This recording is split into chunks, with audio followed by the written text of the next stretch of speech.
Bueno, hoy vamos a empezar una serie de 3 partes. Yo les recomiendo que hoy tomen nota. Y si ya es muy tarde para tomar nota, pues ven el video y toman nota del video.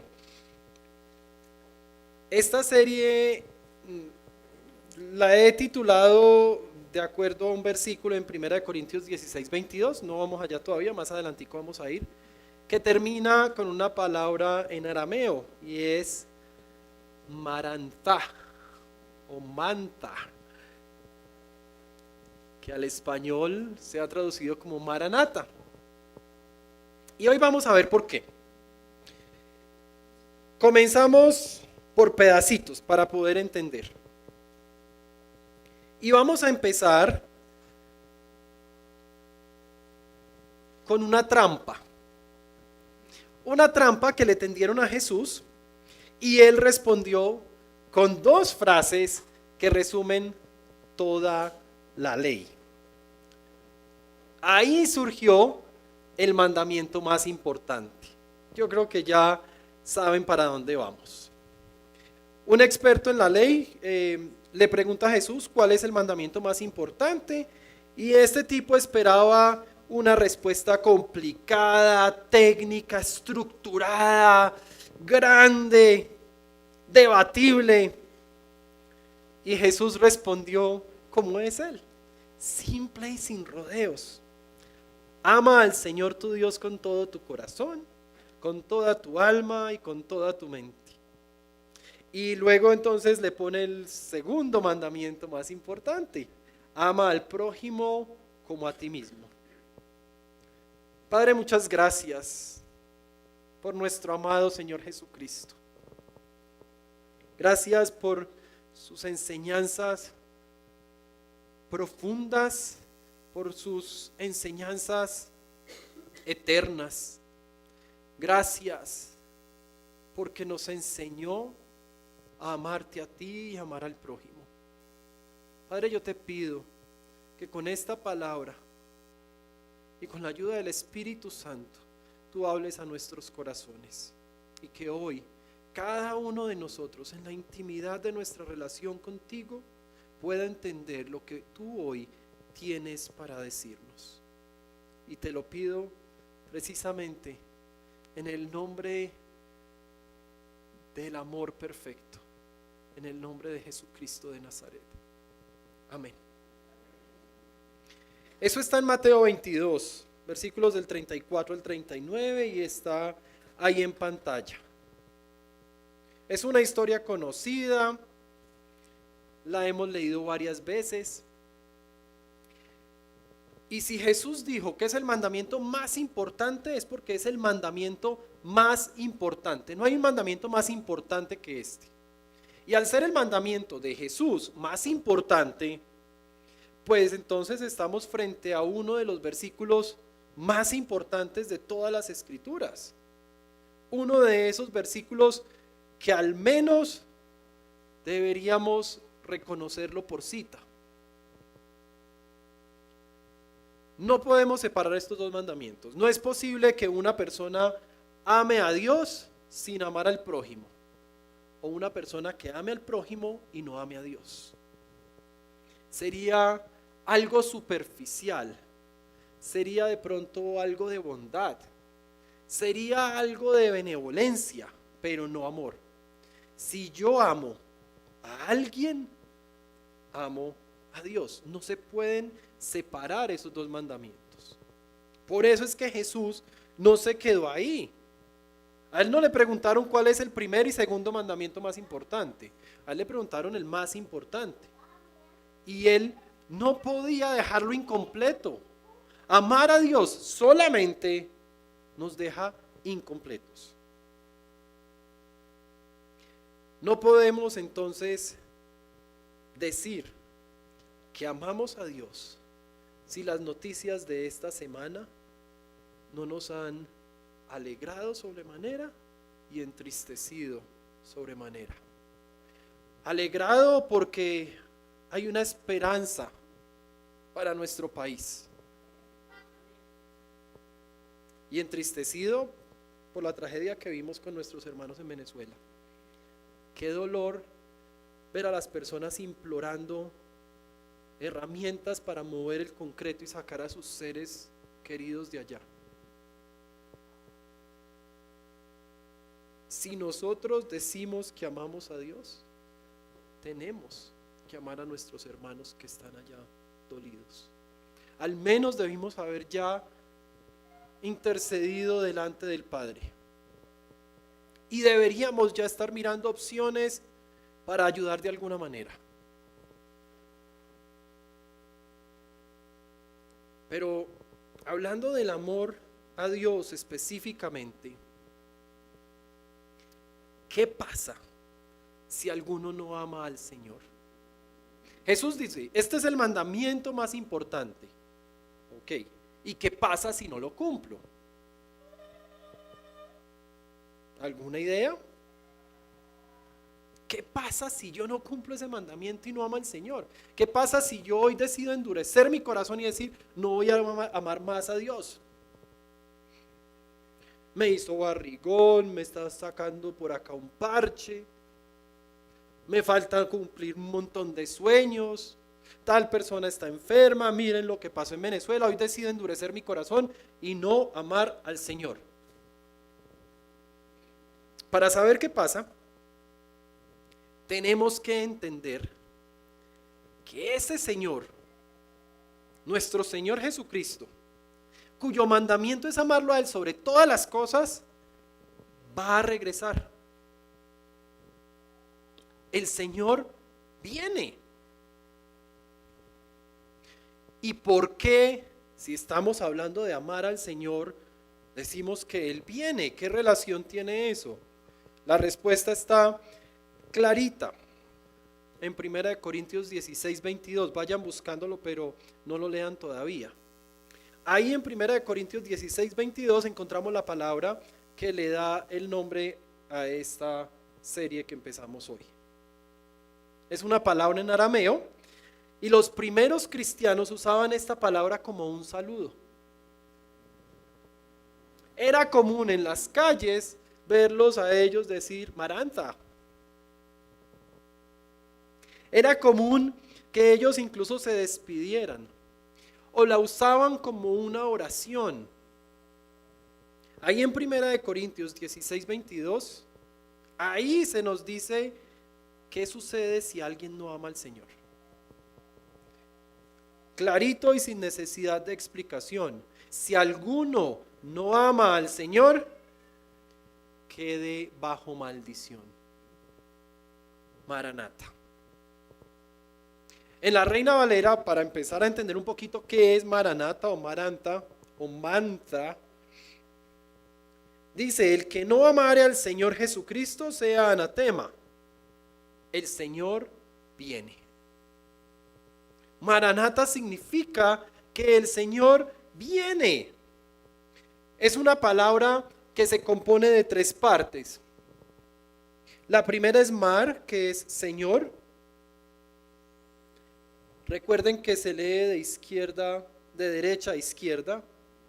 La segunda parte es na, es nuestro. Y la última, za, ven. Por eso se usa también, o lo usaban ellos como una oración.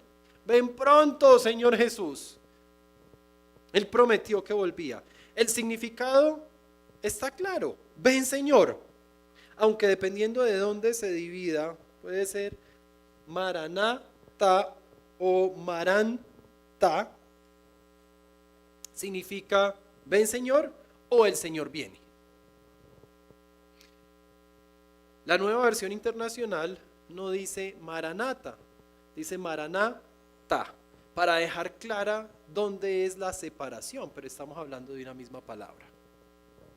Para dejar claro que no dice el Señor viene, es un ruego y dice ven, Señor. Cuando se separa diferente y se lee como el Señor viene, es una conversación entre dos personas. Charmín, el Señor viene. Pero cuando se separa como Maranata, es un ruego a Dios, un ruego al Señor Jesucristo, diciéndole: ven, Señor Jesús. Entonces, para redondear acá la idea, a Jesús le ponen la trampa y le dicen cuál es el mandamiento más importante, y él simplemente dice: amar al Señor tu Dios y amar al prójimo. ¿Y qué pasa si no cumplo ese mandamiento? Estoy en maldición, estoy lejos del Señor. Entonces, en mis momentos malos, en mis momentos de dificultad, cuando enfrento problemas, cuando, como decimos coloquialmente, la vida no me sonríe, ¿a quién le imploro? ¿O será que ahí sí voy a amar al Señor? ¿Será que en el momento que estoy caído ahí es cuando tengo que mirar arriba y decir: Señor, por favor? No, no es necesario. Por eso el Señor Jesús dijo: ama al Señor tu Dios. Y luego nos explica cómo.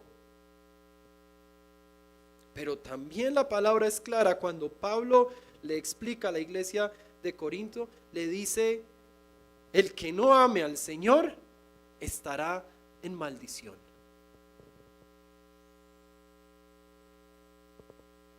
Revisando un artículo en Coalición por el Evangelio, es una página con muy buenos recursos, se la recomiendo si no la consultan. Explica un poquito el uso y el significado de Maranata. Resulta que Jesús nos prometió regresar algún día. En Juan 14, versículos del 1 al 4. Miren la forma tan amorosa que Jesús lo pone mientras está consolando a sus discípulos. Juan 14, versículo 1.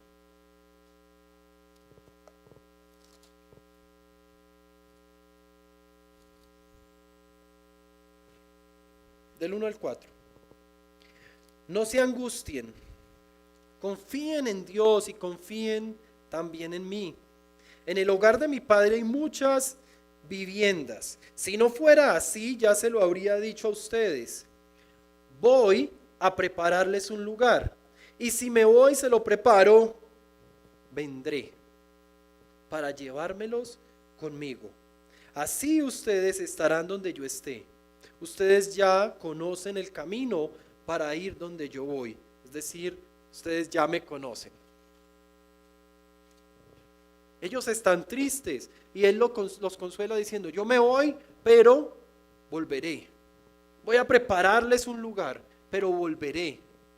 Ya ustedes conocen el camino, no se salgan del camino. En ese momento, la iglesia primitiva era conocida como el camino. ¿Quiénes eran los que estaban en el camino? Sus discípulos y las personas que ya ellos habían evangelizado. También lo dice en Tito 2, versículo 13.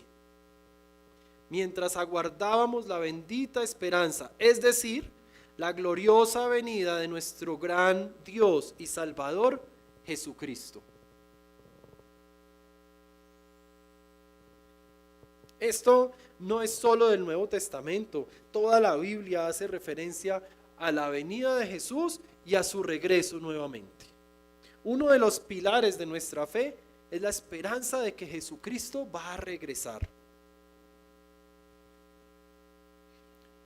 Y acá quiero dejar un mensaje muy práctico para la iglesia.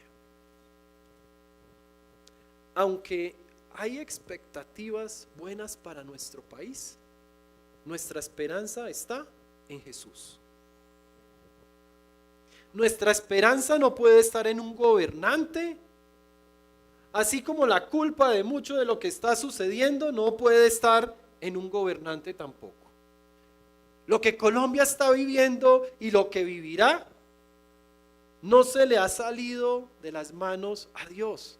Él ha permitido lo que estamos viviendo y Él mismo hará su perfecta, buena y agradable voluntad en Colombia. Entonces tengamos mucho cuidado de poner nuestra esperanza en Jesús, en quien debe estar. ¿Por qué? ¿Les parece poco el motivo que Él vendrá y vendrá en su gloria? Su primera venida, muchos lo desconocieron, muchos no se dieron cuenta que ese era el Mesías. Yo los entiendo, yo creo que a mí me hubiera pasado igual. Estamos esperando el rey, el que viene a reinar, a salvar a su pueblo, y se aparece Jesús en su burrito, con soldados y ejércitos, y se aparece con 12 locos que no tenían nada que ver con este negocio. El pescador, el recaudador, el médico. ¿Cómo lo iban a reconocer? Pero cuando Él vuelva, porque ya vimos que prometió que va a volver en su gloria. Ahora sí, nadie sabe cuándo, nadie sabe el día, nadie sabe la hora, ni siquiera los ángeles. Pero sabemos que va a venir en su gloria. En Mateo 24:36 lo deja claro. Pero en cuanto al día y la hora, nadie lo sabe, ni siquiera los ángeles del cielo, ni el Hijo, sino solo el Padre. Y aunque nadie sabe cuándo, la palabra de Dios sí es muy clara en decir cómo va a venir. Va a venir en su gloria. Va a venir a reinar con poder. Cuando Jesús regrese, ahí mismo en Mateo 24, el versículo 30, al final de ese versículo dice: verán al Hijo del Hombre venir sobre las nubes del cielo con poder y gran gloria. Ya no va a llegar nacido de Belén. ¿Qué va a salir de Belén? Dice la palabra. Ahora va a llegar sobre las nubes del cielo con poder y gran gloria. ¿Y después? ¿Qué va a pasar después? ¿Qué va a pasar cuando Jesús regrese? Nosotros vamos a conocer un nuevo comienzo. No va a ser regresar a lo que fue el Edén. Va a ser un Edén mejor. Cuando Jesús regrese, no va a ser una patria milagro que nos prometen por ahí. Va a ser el planeta milagro que Dios mismo va a crear. Lo que estamos a punto de ver, y lo digo en fe, espero que Dios esté con eso en su plan. Lo que vamos a ver va a ser muy bueno. Pero cuando venga Jesús, lo que vamos a ver va a ser inmejorable. El Rey de Gloria, vestido en majestad, va a venir a reinar.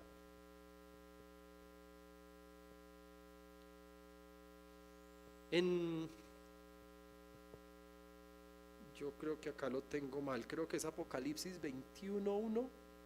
Sí. En Apocalipsis 21:1,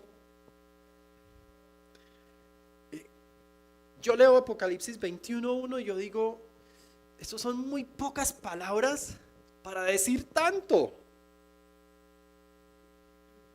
Después vi un cielo nuevo y una tierra nueva, porque el primer cielo y la primera tierra habían dejado de existir, lo mismo que el mar.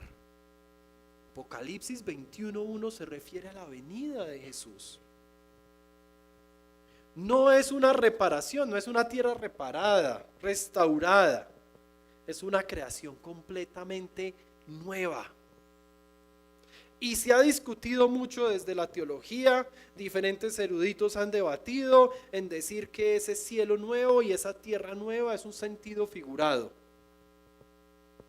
Pues otros han encontrado la evidencia en la palabra de Dios para decir que es una creación completamente nueva.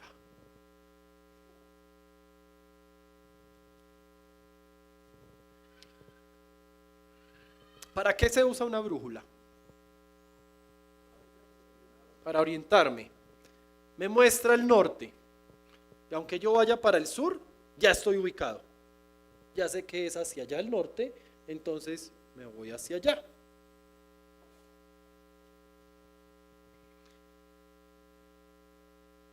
La brújula nos muestra el norte, y si la brújula está fallando, si hay algún campo magnético, si se me cae, se rompe, pues me toca recurrir a métodos más primitivos, como la ubicación del sol, por donde sale, por donde entra, las estrellas, si conozco el cielo, en fin. Pero tenemos una brújula, un norte espiritual, un estandarte, un Jehová Nisi que no falla y que no nos desvía.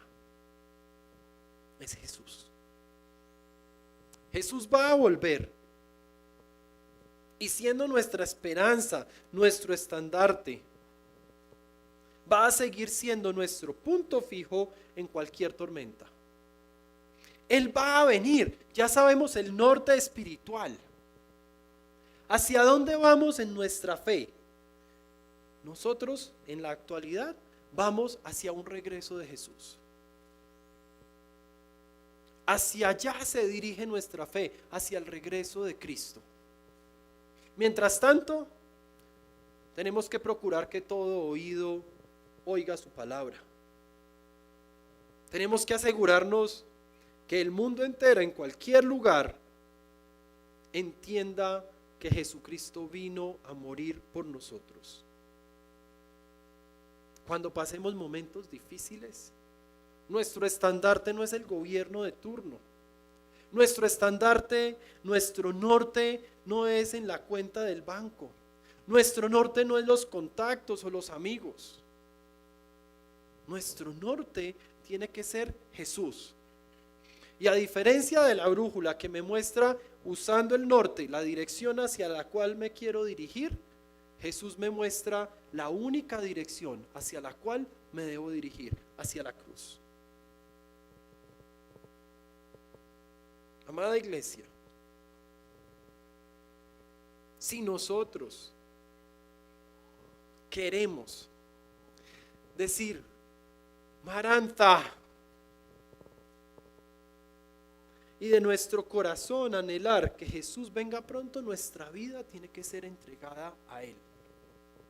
Y si entendemos que lo que estamos pidiendo ya Él lo prometió y ya va a suceder, no podemos estar inmóviles ante la tragedia de la humanidad. Y no estoy hablando del terremoto, no estoy hablando de un mal gobierno, estoy hablando de la tragedia, que cada segundo se muere una persona sin escuchar sobre Jesús. Que cada segundo se muere una persona que va derechito para el infierno. Y no podemos estar acá tranquilos sabiendo que llevo 25 minutos hablando y que en 25 minutos al infierno han entrado más de 1200 personas. Nos tiene que doler que hay almas que se están perdiendo. No es solo la tragedia aquí en la tierra, esa termina. Si estás enfrentando una dificultad, si estás pasando por un momento de salud retador, por una situación financiera difícil, si tenemos problemas que sentimos que nos están rebosando, en el caso más pesimista, tranquilos, no se va a resolver en esta tierra.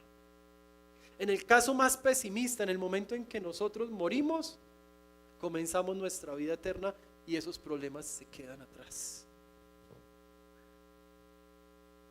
Pero confiamos que en su misericordia el Señor nos va a ayudar en medio de la dificultad. El problema más grave no es el que nosotros enfrentamos en este momento. tenemos la garantía que cuando nuestro cuerpo deje de latir, nosotros no morimos, nosotros vivimos. Ahí es donde comienza mi existencia. Pero la salvación no puede ser, como le decía alguna vez a un estudiante que le regalaron un carro. Y ahora entonces sale del colegio con mi carro. ¿Qué pesar? Se van a mojar. No, eso es para compartirlo, para servir. La salvación no puede ser, qué pesar, se van a perder. Ya yo soy salvo. Yo fui inteligente y reconocí el mensaje de salvación y acepté a Jesús. No, así no es. Somos salvos por amor. Él nos amó a nosotros primero. Si Él no nos hubiera amado, nosotros no tendríamos nada que recibir en cuanto a la salvación.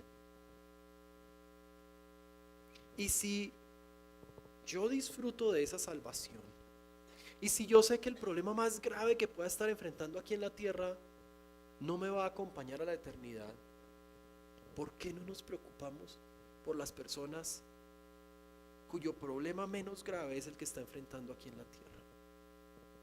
Su problema más grave es la eternidad. Como dice la palabra, en el crujir y rechinar de dientes. Amada iglesia,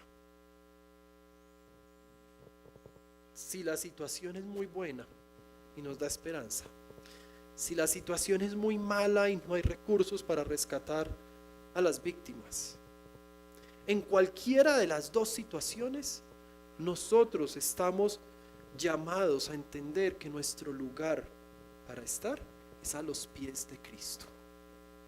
Y estando ahí, dolernos por las almas que se están perdiendo. Así nos lo enseñó nuestro Señor Jesucristo. Que esta sea una invitación para que la iglesia continúe avanzando. Somos una iglesia con poquito número de personas, mucho más en época de vacaciones. Pero somos una iglesia que nos preocupamos por la necesidad del hermano, por la necesidad de las personas, por la necesidad de una vida eterna al lado de nuestro Señor Jesucristo.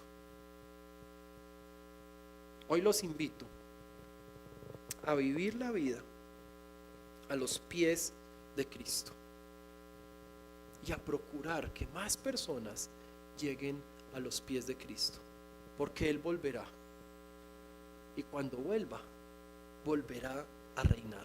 Nuestros problemas se habrán acabado en ese momento, porque viviremos en una nueva tierra con un nuevo cielo. Acompáñenme a orar.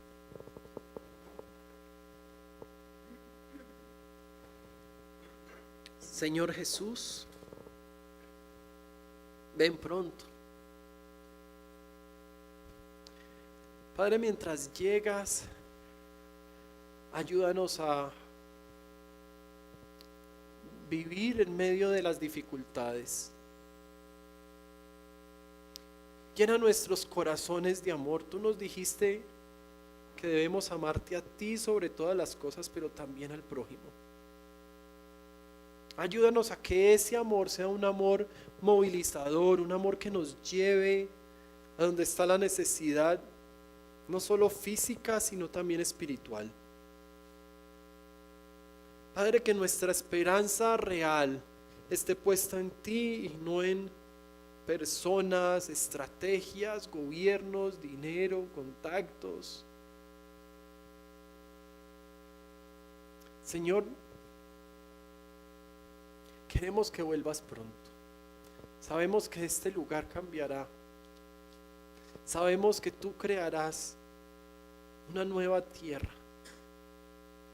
Y queremos verla. Queremos verte. Queremos estar contigo. Disfrutar de tu presencia, así como lo hacía María en el relato bíblico. Sentada a tus pies, escuchando tus enseñanzas y disfrutando tu compañía. Es así como nosotros queremos vivir. Por eso te damos gracias, porque sabemos que no solamente cuando estemos al lado tuyo podremos disfrutar de tu presencia, sino que desde ya, por medio de tu palabra, nosotros podemos disfrutar el tenerte a nuestro lado y el escuchar lo que tienes para decirnos, escuchar tus enseñanzas. Gracias porque tanto nos has amado que nos enseñas a amar. Tanto nos has amado que no solamente nos escogiste y nos salvaste, sino que pusiste en nosotros un poquitico de tu amor para que nosotros pudiéramos amar a otros. Ayúdanos a que ese amor sea un amor que movilice esfuerzos, un amor que se vea reflejado no solamente en las palabras, sino también en los actos. Padre, hoy te pedimos por nuestros hermanos en Venezuela que están pasando momentos tan difíciles. Padre, yo te pido que las ayudas que ya están llegando a Venezuela puedan rescatar más personas. Señor, y te pido que aquellas personas que aún están atrapadas tengan un encuentro sobrenatural contigo. Que aún ahí, en medio de escombros, algunos debajo de toneladas de hierro y concreto, ellos se sientan libres y vivos al tener un encuentro contigo. Señor, yo te pido que estas personas no solamente sean rescatadas y sanadas, sino que también se salven para la eternidad. Padre, gracias por los hermanos de otros países que ya se están movilizando a ese lugar. Muchos médicos, muchos bomberos, muchos rescatistas, pero también muchos creyentes que están yendo a ese lugar a llevar tu palabra de salvación. Dale paz a las familias que han perdido familiares o que tienen sus familiares atrapados en los escombros. Señor, protege a los niños que han quedado huérfanos, sin familia, sin hermanos. Señor, yo te pido que por el resto de sus vidas aquí en la tierra tú les des hogares que los llenen de amor, que les ayude a sanar el dolor, la herida que esto les está dejando. Señor, yo te pido que ahí donde en este momento hay tanto dolor, ahí surja la alegría, la esperanza de una vida eterna. Señor, yo te pido que tú abraces a cada persona que en este momento le duele perder un ser querido, perder un amigo, perder un hijo, un papá, un familiar, Señor. Reconforta sus corazones. Permite que todas las necesidades que surgen a partir de esta tragedia sean suplidas por las personas que están enviando sus ayudas, por quienes las están llevando. Señor, no dejes que la corrupción se quede con un solo centavo del dinero y las ayudas que van para estas personas. Pero Señor, ante todo, yo te pido que Venezuela clame desde su corazón esta oración que pide que tú vuelvas pronto. Que Venezuela lo haga como producto del amor que sienten por ti, no solo en obediencia al mandamiento que tú has dicho que es el más importante, sino en respuesta al amor que tú ya nos has entregado al darnos salvación. Padre, muchas gracias por entregarnos este mensaje, por tocar nuestros corazones. Yo te pido que tu Espíritu Santo nos dé el discernimiento necesario para entender lo que tú quieres que hagamos. ¿Qué significa, Señor, este mensaje en mi vida personalmente? ¿Qué quieres tú que yo haga con este mensaje que hoy me entregas? Padre, gracias por tu palabra viva, real, eficaz, en nuestra vida. Te amamos, Señor Jesús, y te pedimos que vengas pronto. Y te oramos en tu santo nombre. Amén. Vamos a ponernos de pie.